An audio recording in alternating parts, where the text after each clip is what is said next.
Assalamualaikum warahmatullahi wabarakatuh. Selamat sore pemirsa, apa kabar Anda di sore hari ini? Senang sekali kami hadir kembali menjumpai Anda dalam program Sumut Menyapa segmen Kupas Tuntas.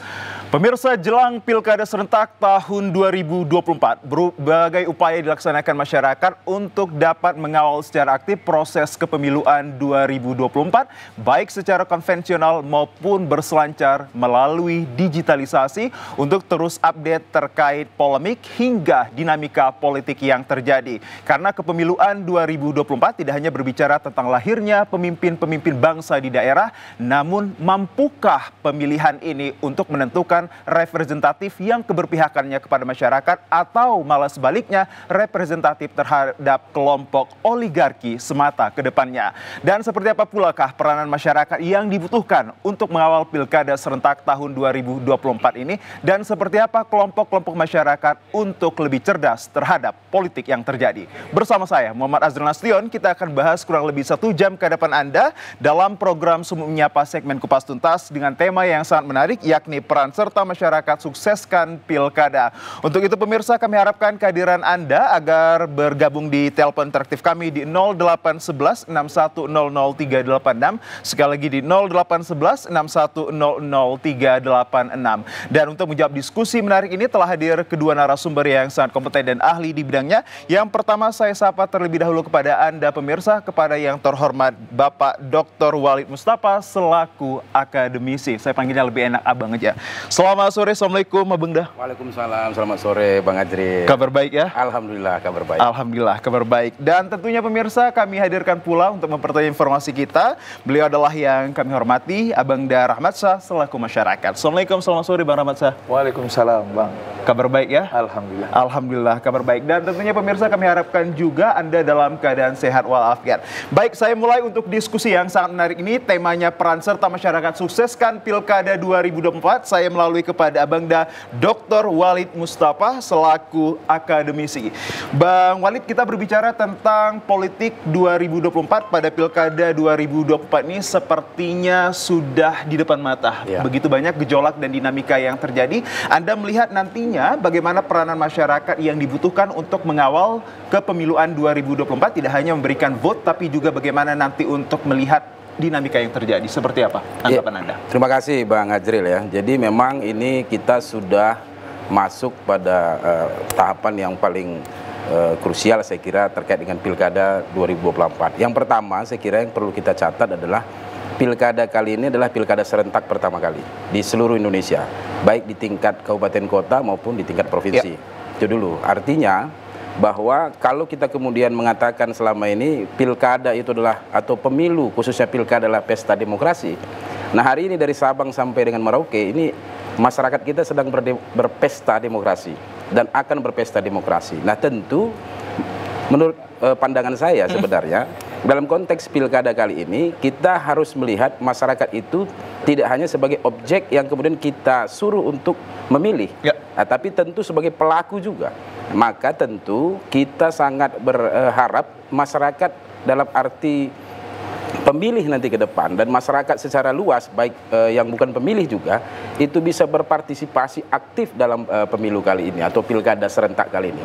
Karena mudah-mudahan dengan aktifnya masyarakat dalam berpartisipasi dalam Pilkada ini ya tidak hanya menghasilkan pemimpin-pemimpin ke depan yang lebih baik, tapi juga tentu membangun demokrasi kita yang lebih baik ke depan. Karena ini menjadi barometer ke depan 5 tahun lagi kita akan melakukan lagi Pilkada serentak dan ini yang pertama kali.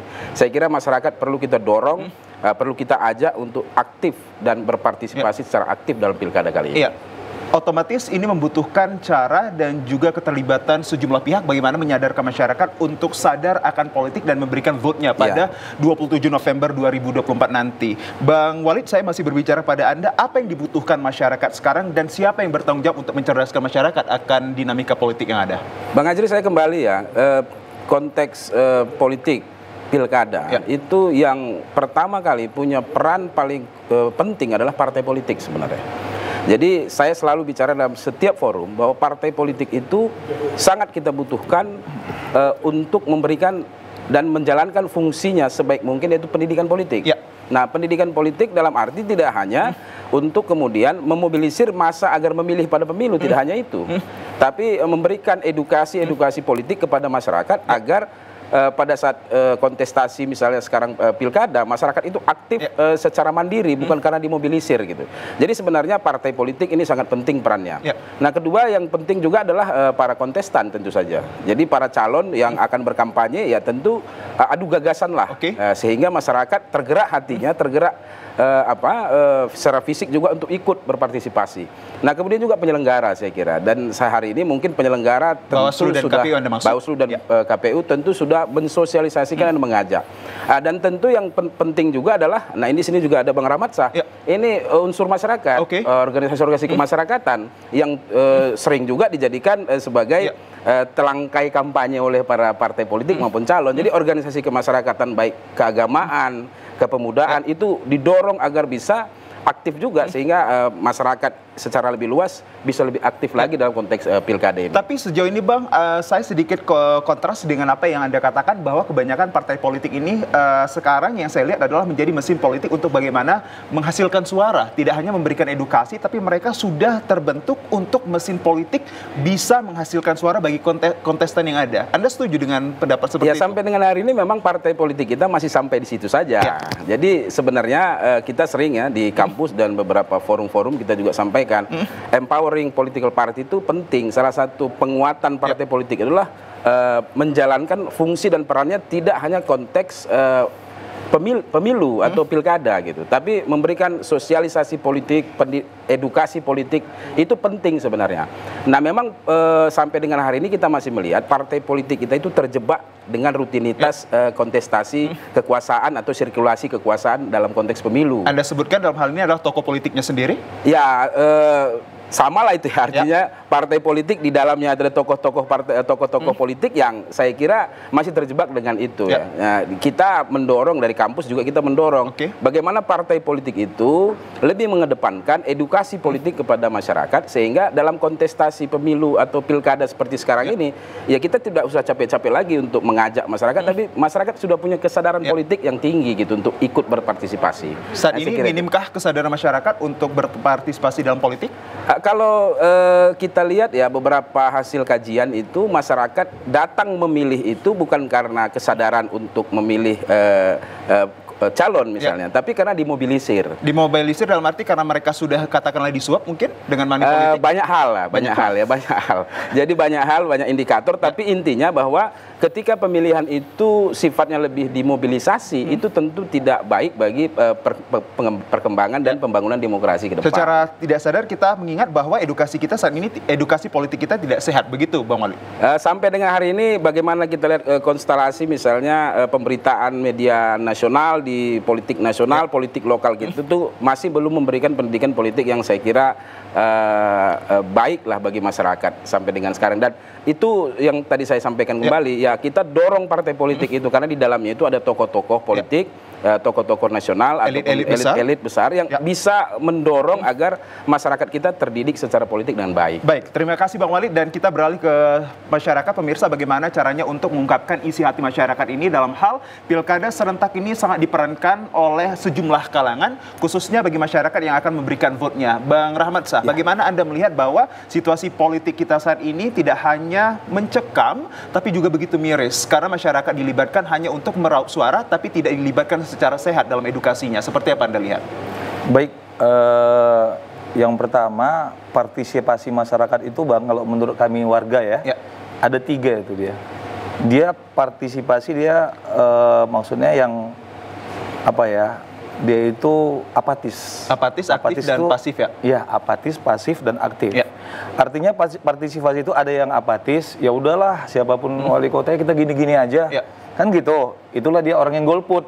Dia nggak menggunakan hak suaranya karena dia menganggap siapapun wali kotanya ya udah gini aja kita. Misalnya siapapun wali kota kita mesti dari tukang becak kan gitu kan. Nah, itu dia biasanya tuh arah-arah ke golput dia.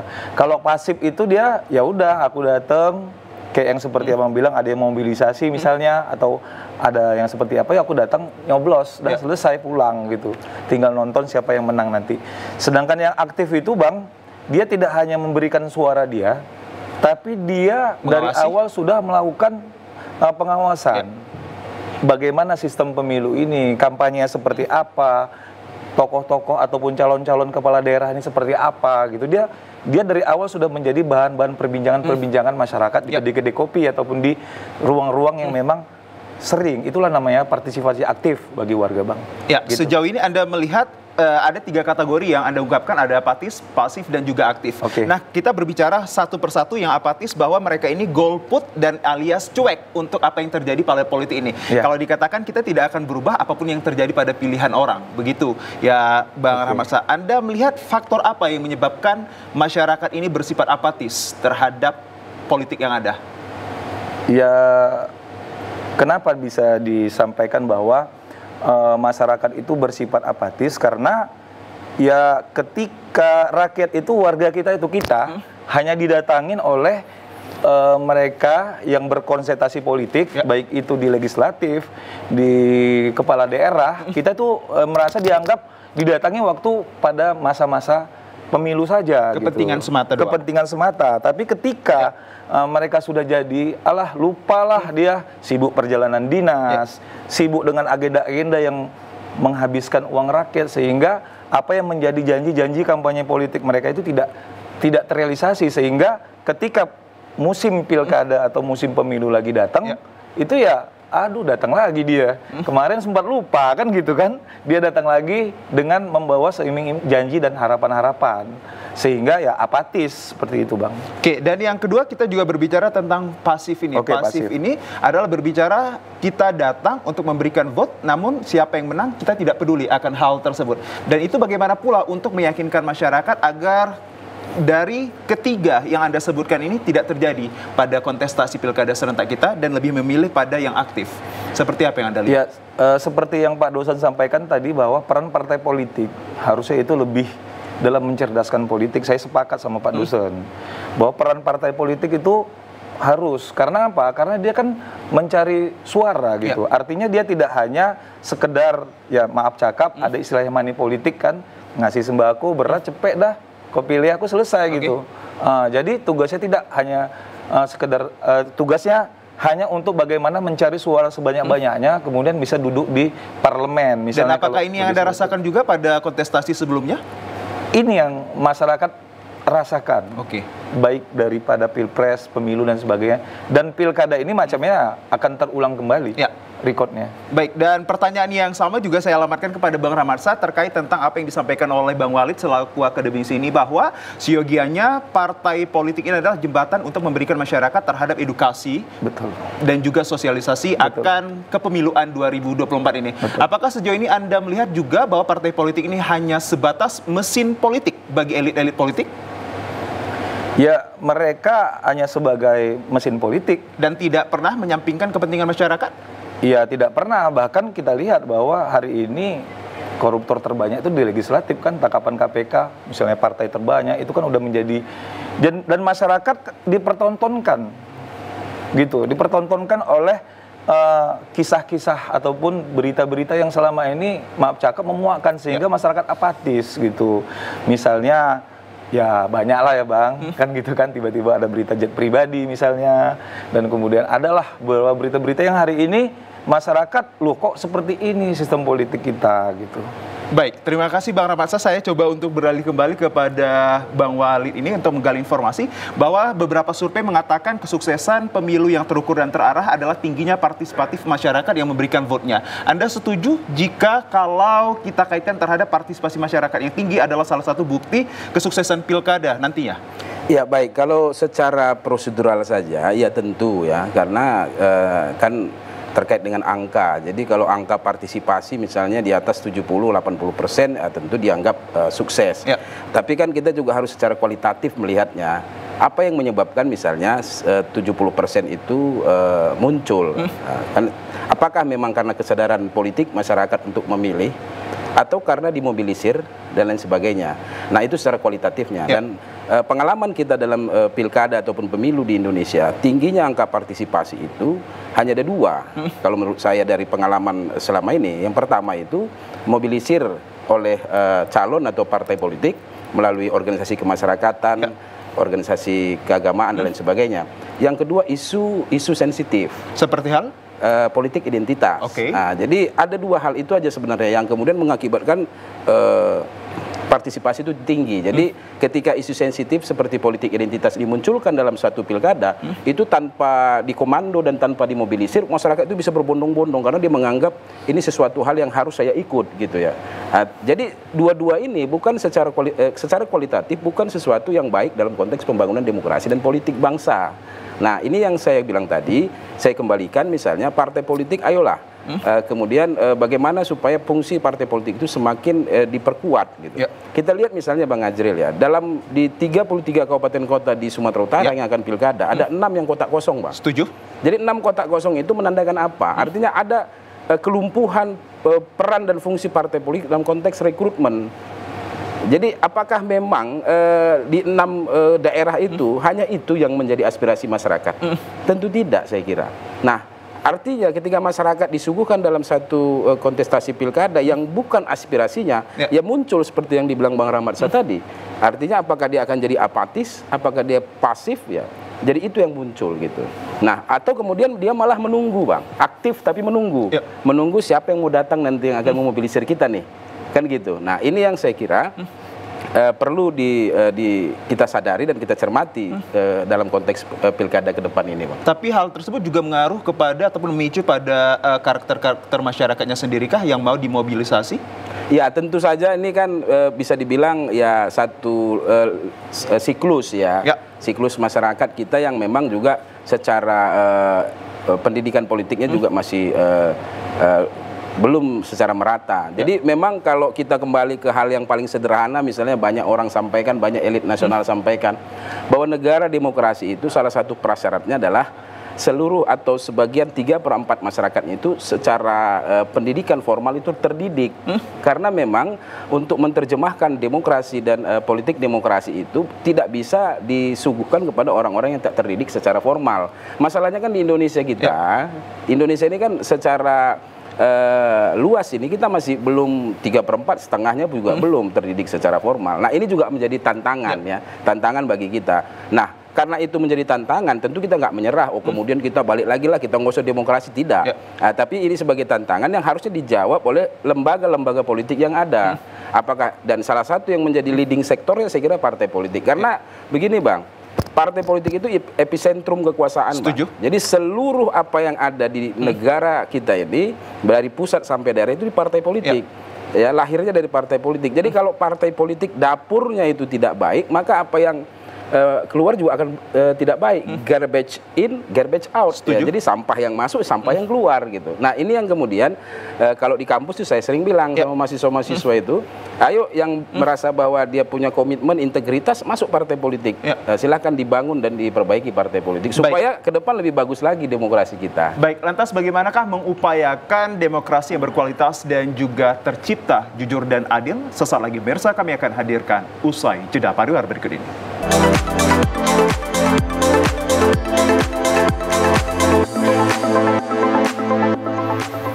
Ya, pemirsa, berbagai upaya dilaksanakan masyarakat untuk dapat mengawal secara aktif proses kepemiluan, mulai dari konvensional hingga melalui digitalisasi untuk memastikan apakah yang mereka pilih nantinya mampu menjadi representatif bagi masyarakat seutuhnya atau hanya sekedar representatif bagi mereka yang duduk di kawasan maupun di kekuasaan yang ada. Saya mulai ke Bang Rahmat Shah kembali. Bang Rahmat Shah, kalau kita melihat peranan masyarakat ini memang benar untuk dibutuhkan dalam mencerdaskan kehidupan politik kita. Tapi nyatanya masyarakat diperhitungkan dikala dibutuhkan saja. Anda setuju dengan apa yang saya katakan ini? Hari ini faktanya seperti itu, Bang.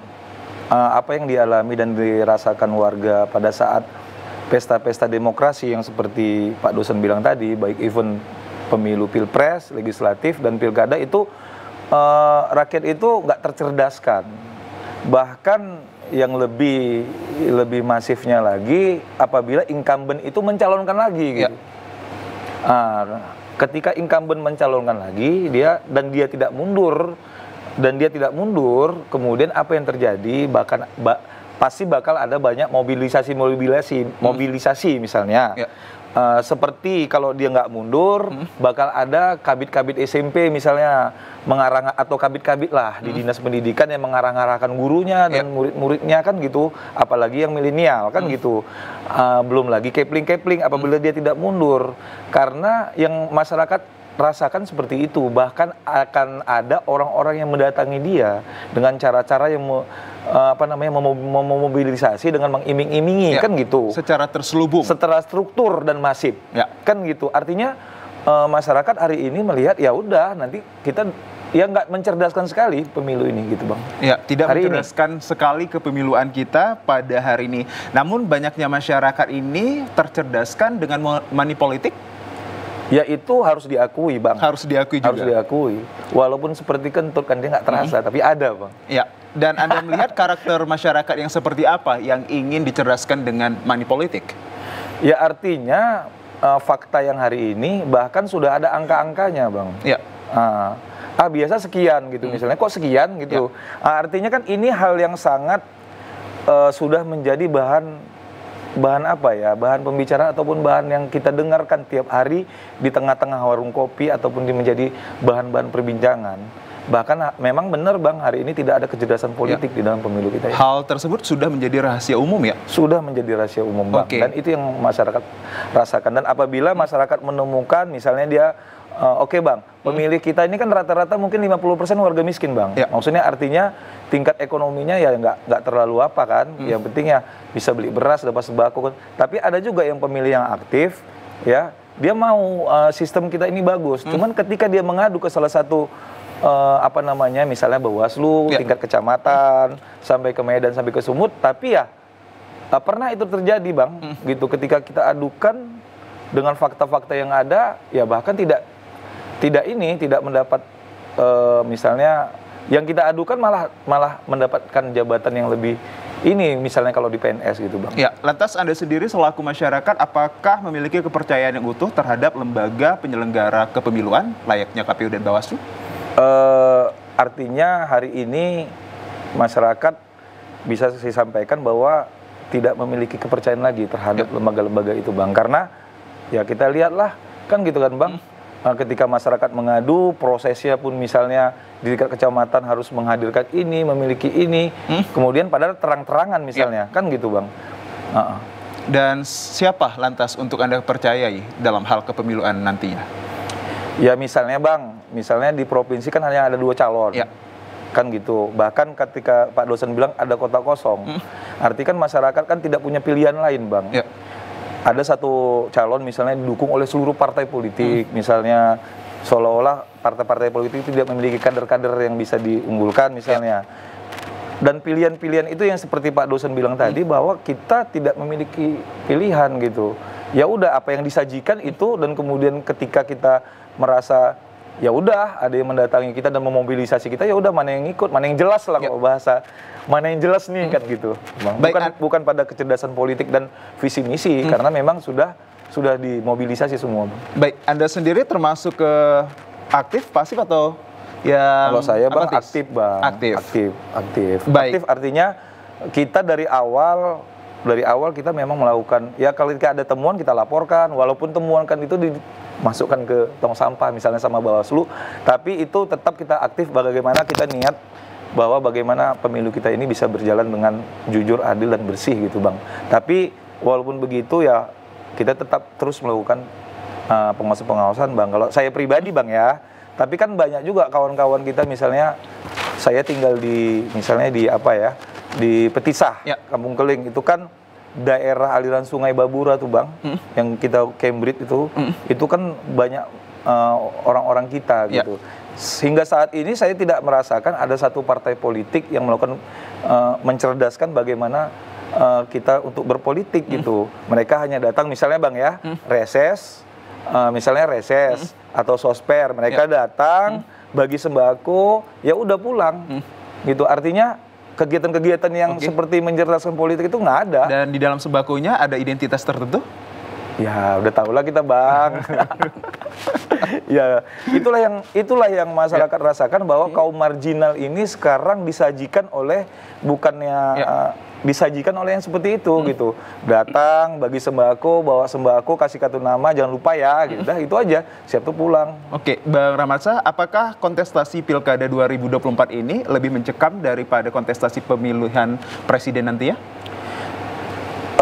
Khususnya di Sumut. Kalau di Sumut, ya saya rasa mencekam, Bang. Kenapa? Karena satu lagi anti dinasti politik katanya ya kan, pasti buka-buka borok. Ya. Yang satu lagi ya karena dia hari ini masih incumbent, dan hari ini tadi demo di depan kantor wali kota, dia menjumpai masyarakat, artinya kan dia masih incumbent, masih menjabat, kan gitu, artinya dia bisa melakukan mobilisasi lah. Itu yang menurut pandangan saya.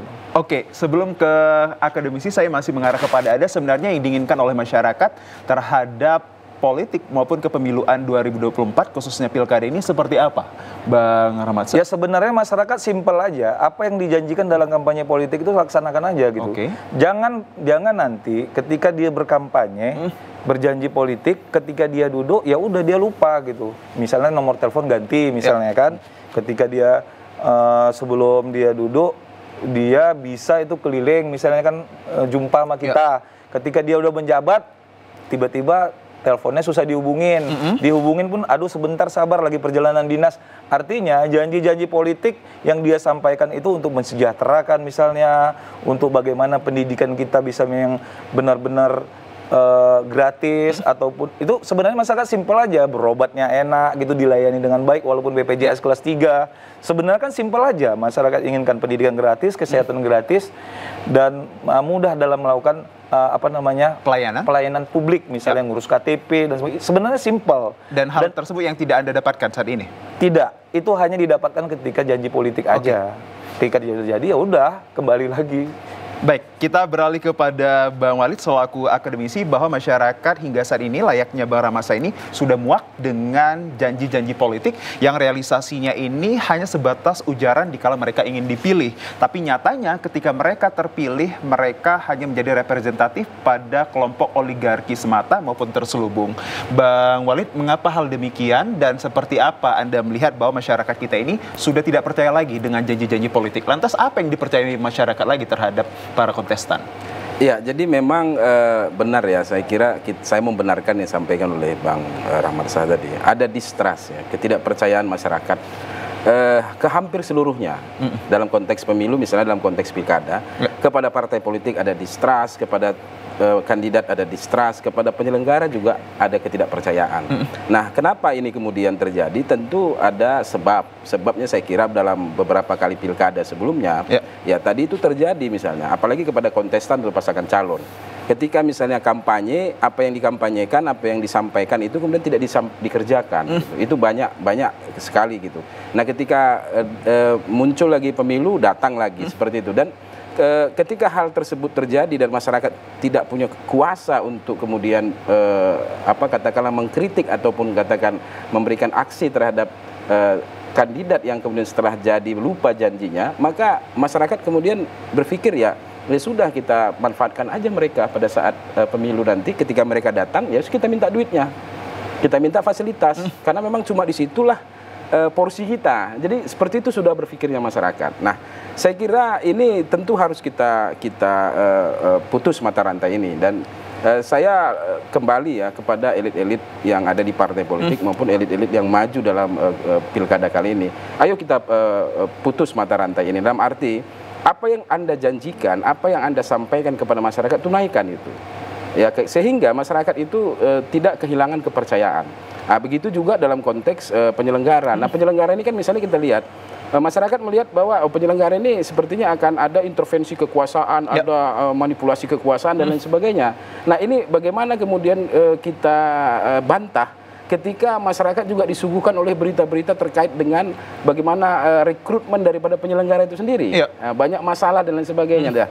Jadi ini bukan, jadi saya berpikirnya begini Bang Ajrin, kita nggak bisa juga menyalahkan masyarakat kita oh masyarakat kita memang mentalnya atau secara morality nggak bisa begitu. Nah, karena saya berpikir dalam membangun masyarakat yang demokratik hari ini, kita harus berpikir top down. Tidak bisa bottom up. Top down dalam arti kita harus ada munculkan satu pemimpin yang memang menjadi contoh, yang memang mampu dan berani untuk memutus mata rantai ini gitu, memutus mata rantai suap dan lain sebagainya. Baik itu di birokrasi, di penyelenggara dan lain sebagainya, di partai politik terutama, sehingga tidak kemudian masyarakat itu apatis dengan kondisi hari ini gitu. Nah, jadi memang masyarakat hopeless lah ya. Kayaknya kita berharap sama siapa? Karena hopeless itu muncullah kreativitas. Apa itu kreativitas? Ketika pemilu saja, ya udah kita ambil saja. Negatif creativity berarti. Negatif creativity jadinya. Nah, kita kan nggak bisa membiarkan masyarakat kita seperti itu karena bagi sebagian elit itu malah menjadi kesempatan. Keuntungan? Banyak elit-elit juga melihat. Karena saya beberapa kali memantau misalnya ada konsultan-konsultan politik pemenangan itu memasukkan kategorisasi money politik di dalam strategi pemenangannya. Bahkan mereka melakukan survei di titik mana masyarakat itu kita kasih uang atau sembako dan berapa besarannya. Itu dilakukan survei oleh para konsultan politik. Dan saya kira ini luar biasa gitu loh, kok ini kita biarkan gitu. Si calon juga merasa bahwa ini kesempatan, ya sudah kita bayarin, masyarakat juga ya udah kita dapat sesuatu. Nah, ini kita butuh saya kira kekuatan yang lebih besar, salah satunya partai politik dan elit-elit kita, dan mudah-mudahan pemimpin ke depan kita ini bisa memutus mata rantai ini sehingga pembangunan demokrasi baik di nasional maupun di tingkat lokal itu dalam konteks pemilu itu jadi lebih baik gitu. Oke, lantas kelompok masyarakat yang berbackground apa seperti itu, Bang? Kelompok masyarakat yang memiliki background seperti apa yang mungkin bisa untuk dilakukan money politik dan sejumlah lainnya? Ya, saya kira gini, kalau dalam konteks seperti tadi disampaikan oleh Bang Rahmat Shah itu banyak di wilayah-wilayah misalnya suburban ya, masyarakat pemukiman padat ya, itu pasti menjadi sasaran money politik. Karena dianggap para masyarakat yang berada di pemukiman padat dan mungkin kumuh ya, slum area, itu dianggap slum area misalnya, itu akan dilihat, oh ini kalau misalnya kita lakukan pendekatan uang misalnya dan sembako pasti diterima.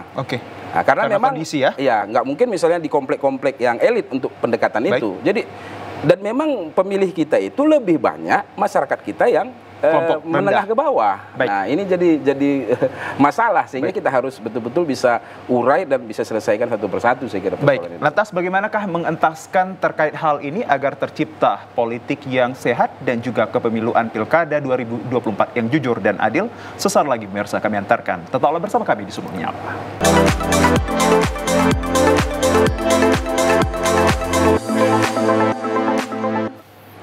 Ya, pemirsa, akhir dari selebrasi akan pemilihan umum kepala daerah 2024 adalah kemenangan ataupun kesuksesan yang sejatinya diperoleh dari dasar hak suara masyarakat itu sendiri. Namun pada faktanya, pemirsa, itu tidak berlaku. Yang berlaku adalah bagaimana caranya merekayasa kelembagaan-lembagaan yang hadir untuk bisa memenangkan satu paslon, mulai dari elit-elit politik dan juga cawe-cawean yang masif dan terstruktur.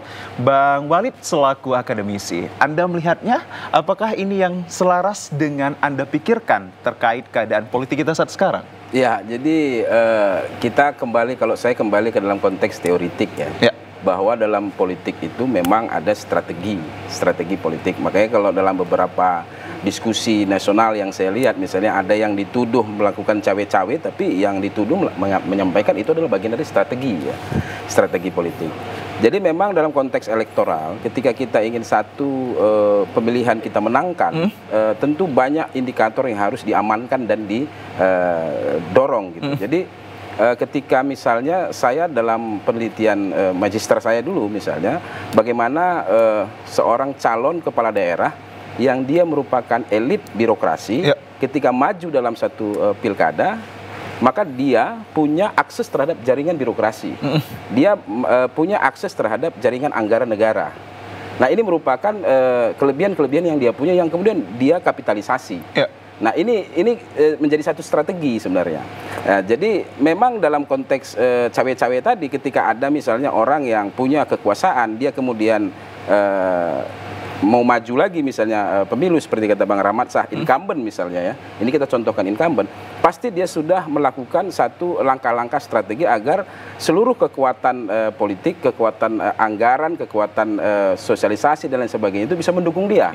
Ini memang menjadi kelebihan dari pada incumbent, apalagi memang didukung oleh kekuatan-kekuatan politik lainnya. Nah ini saya kira itu menjadi satu yang jamak kita lihat hari ini. Tapi kan tentu ada hal-hal yang harus kita perhatikan, bahwa bagaimana supaya masyarakat ini tidak kemudian terlalu jauh, kemudian tersesat lah bahasa saya ya, tersesat kemudian dengan situasi politik elit ini gitu. Jadi paling tidak berikanlah mereka muatan-muatan edukasi yang kemudian mereka bisa menerjemahkan dengan baik apa yang terjadi di elit. Oh memang ini adalah strategi politiknya, oh ini memang ada strategi yang Machiavellian misalnya, semua segala cara dilakukan. Nah kalau masyarakat sudah sampai pada kesadaran seperti itu, maka ketika dalam ballot ya, dalam melakukan pilihan, dia sudah punya pilihan yang mandiri. Tapi masyarakat kita kan belum sampai di sana.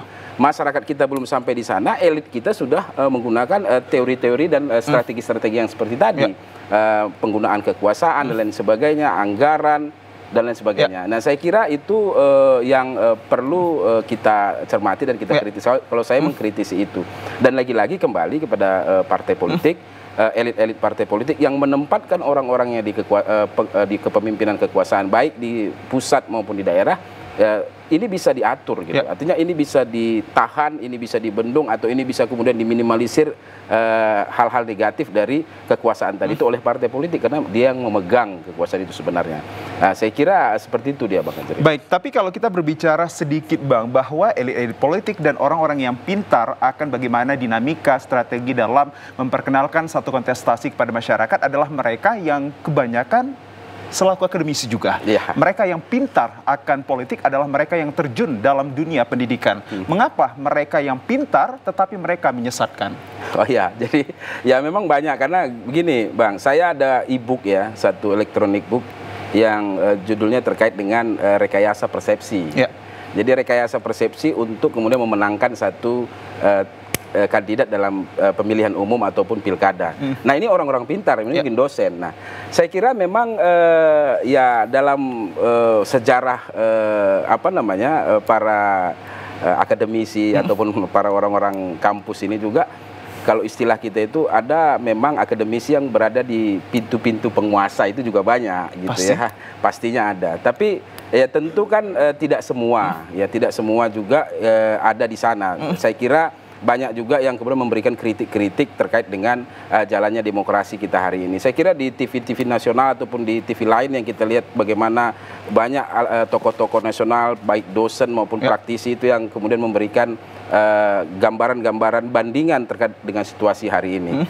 Ya tentu kita juga tidak bisa melepaskan diri ya, bahwa banyak juga akademisi itu berada di wilayah-wilayah, tempat-tempat yang kita anggap, oh ini kan sebenarnya tidak baik bagi demokrasi, tapi kenapa kok ada di sana orang-orang pintarnya? Bisa dikatakan bahwa akademisi tersebut hanya pintar beretorika dan juga teori, tapi praktiknya tidak. Ya, jadi memang seperti yang saya sampaikan, di sekumpulan angsa putih pasti ada yang hitam, Bang. Ya, kan gitu.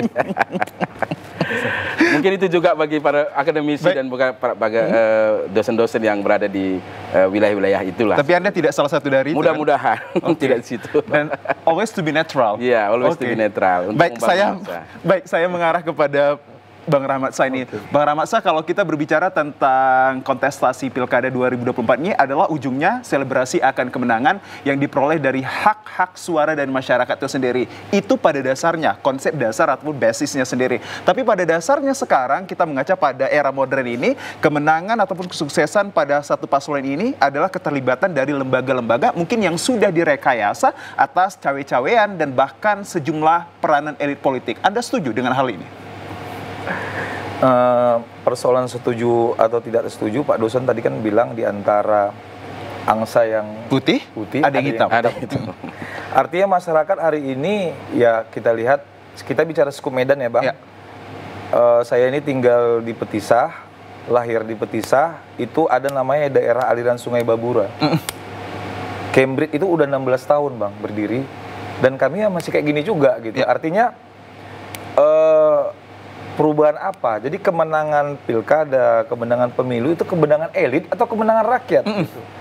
Karena pola kehidupan dari dari orang tua saya, anak saya dan anak saya, ya apalagi kawan-kawan saya yang di daerah Sungai Babura itu kan ada tuh banyak tuh bang, das Sungai Deli, das Babura. Jadi jadi itu kemenangan rakyat atau kemenangan elit.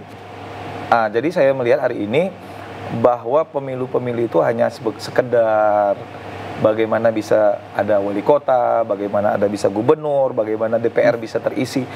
Ya hanya sekedar itu aja bang. Kalau kita melihat dari kacamata warga, khususnya saya lah, Kota Medan, Tisa. Ya, dan itu Anda rasakan secara faktualnya? Rasakan bang. Oke, dan lantas bagaimana pula kah terkait tentang apa yang telah dijanjikan dalam realisasi political promise mereka ini? Apakah sebahagian telah diwujudkan mereka atau kita lihat lagi mereka akan mengeluarkan political promise-nya? Ya artinya kan ini musiman ini bang, 5 tahun, ya kan? Udah nanti dia datang lagi ke kita gitu, janji lagi 5 tahun. Jadi misalnya bang ya, itu pernah misalnya kita nggak usah sebut nama lah, salah satu peserta calon dia incumbent. Saya rasa yang di yang Pilgub Suni incumbent rata-rata ya. Pernah misalnya bilang kita akan menjadikan Medan bebas banjir misalnya. Tapi kan faktanya kan yang masyarakat rasakan hari ini tidak. Kemudian apakah itu bisa, itu kemenangan siapa lagi nanti ini gitu. Ketika dia incumbent, dia berjanji sesuatu tapi tidak terjadi, kemudian dia nyalon lagi gitu.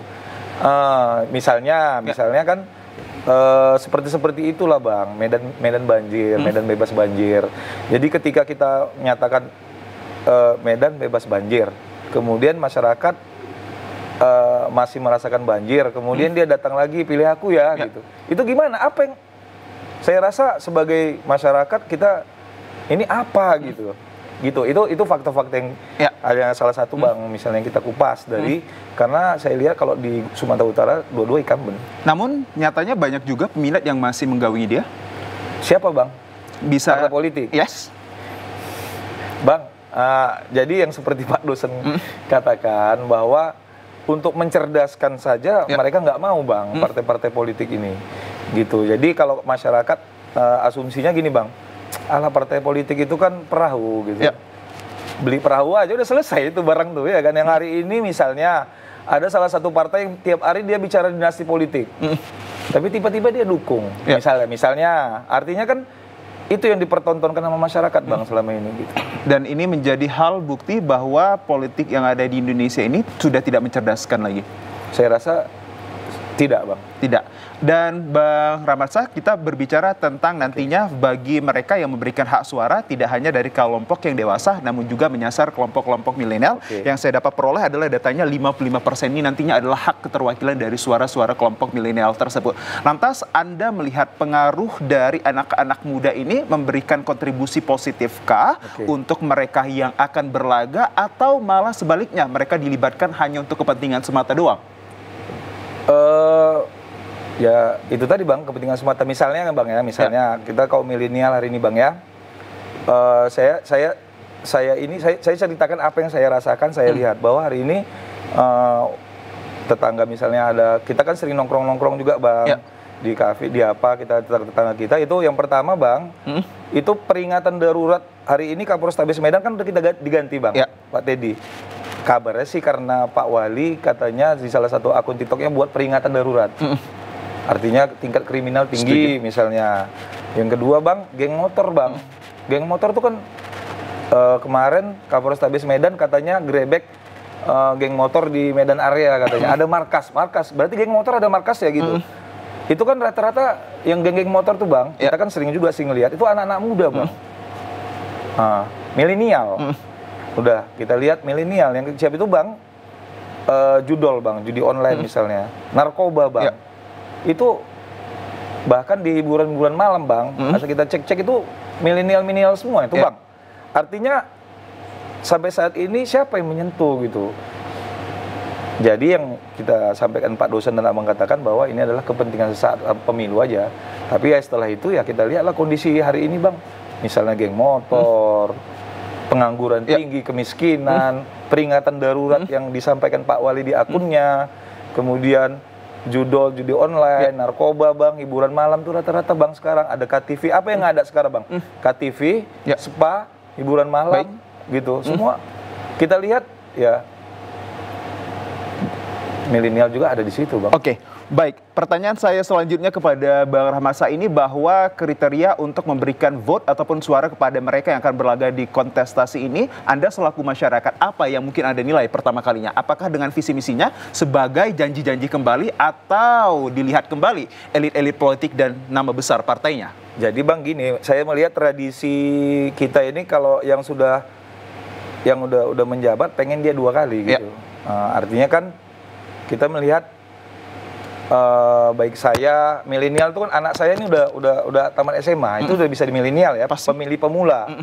Artinya hari ini anak saya nggak disentuh kok dengan program-program apa itu gitu, dengan bagaimana kita bicara program bang, artinya program kan pasti visi misi kampanye tertulis gitu, tapi pada faktanya kan kadang-kadang kita lihat enggak juga bang. Oke, nanti Anda sendiri memberikan suara Anda pada kriteria seperti apa? Jika tidak melalui visi misi atau seperti apa nanti Anda melihat untuk memberikan vote-nya? Jadi kalau kriteria sih ya jelas visi misi, janji politik, dan kemudian karena ini incumbent ya kita bisa misalnya ada visi misinya misalnya bagaimana Medan banjir, misalnya kan Medan bebas banjir. Itu tidak terpenuhi, Anda checklist langsung X? Yes. Oke. Karena kan incumbent. Ya. Lalu Medan tidak macet, Anda X kembali seperti itu? Iya. Oke, dan itu menjadi kriteria Anda yang tentunya nanti menjadi format bagi Anda untuk bagaimana nanti kembali mengeneralisir semua visi misi yang ada, begitu ya, Bang Rahmasa? Betul. Saya kembali ke selaku akademisi, Bang Walid ini kalau memilih untuk kontestan yang akan berlaga supaya sehat, jujur, dan adil, masyarakat dicerdaskan melalui apa? Visi misi kah, elit politik, atau political party yang di belakang mereka? Bang Walid. Ya, saya kira memang kalau dalam konteks pilkada tentu visi dan misi itu harus tersampaikan dengan baik. Maka dalam format yang lebih baik sebenarnya kampanye itu lebih panjang masanya. Jadi masyarakat itu bisa menyerap visi misi itu dengan baik. Nah, bagaimana kemudian visi misi itu bisa terserap dengan baik? Ya tentu pasangan calon bersama dengan partai politik itu harus aktif kemudian menyampaikan ke masyarakat. Saya kira itu yang paling utama tentu saja dalam mendorong alasan daripada masyarakat untuk memilih. Tapi banyak visi misi itu belakangan ini adalah seperti janji semata doang, Pak. Ya karena begini, sebenarnya kalau kita tanya lagi misalnya ke pasangan calon itu, paham nggak dengan visi misi? Saya kira dari sekian banyak pasangan calon itu mungkin sedikit aja yang paham visi misi, karena visi misinya juga bukan dia yang buatin. Tapi nyatanya gitu. Mereka nanti yang mengetes adalah akademisi tidak berspeak up. Ya itu kan saya kira banyak lah yang speak up juga terkait dengan itu ya, masalah banjir, masalah apa, tentu janji-janji politik, janji-janji kampanye. Tapi persoalannya adalah ketika membuat visi dan misi itu dan ketika menyampaikan visi dan misi itu tidak dikupas tuntas misalnya dengan masyarakat, tidak tersampaikan dengan tuntas ke masyarakat, tidak dikupas tuntas di masyarakat. Jadi sebenarnya kalau saya lebih mengusulkan kalau konteks kampanye hari ini itu maunya durasinya lebih panjang. Jadi durasi lebih panjang sehingga pasangan calon itu tidak serta-merta karena durasi kampanye kita pendek, apa yang paling cepat bisa men-trigger masyarakat memilih. Oh, isu politik identitas, itu yang dikemukakan. Apalagi money politik, itu yang dikedepankan. Nah, jadi karena sempitnya waktu kampanye, sempitnya waktu mereka untuk meyakinkan masyarakat dan menyampaikan visi misinya, maka muncullah shortcut itu, jalan pintas yang dengan isu identitas dan money politik. Nah, saya kira memang format ke depan ini bisa lebih diusulkan seperti itu. Kampanye bisa lebih panjang sehingga pasangan calon maupun partai politik itu lebih punya waktu untuk menuntaskan apa sebenarnya yang ingin dia buat dan ingin dia lakukan ketika menjabat. Seperti itu. Sebelum kita mengakhiri segmen ini, ada satu pertanyaan yang singkat dan padat Anda harus jawab oleh kedua narasumber ini. Elektabilitas atau popularitas, Bang Walid? Elektabilitas. Anda? Elektabilitas. Baik, demikian pemirsa yang dapat kami sampaikan dalam program Sumut Menyapa segmen Kupas Tuntas edisi Senin 23 September 2024. Semoga perbincangan kami dalam tema peran serta masyarakat sukseskan pilkada ini menjadi corong informasi yang sangat manfaat terkait kepemiluan pilkada 2024 nantinya yang siogianya ini akan tercipta jujur, adil, transparan, tanpa adanya dinasti politik. Begitu yang kita harapkan ya, Bang Walid dan juga Bang Rahmat Sa. Pemirsa, akhir kata saya Muhammad Azril Nasution beserta seluruh kerabat kerja yang bertugas pamit undur diri dari hadapan Anda. Assalamualaikum warahmatullahi wabarakatuh. Sampai jumpa.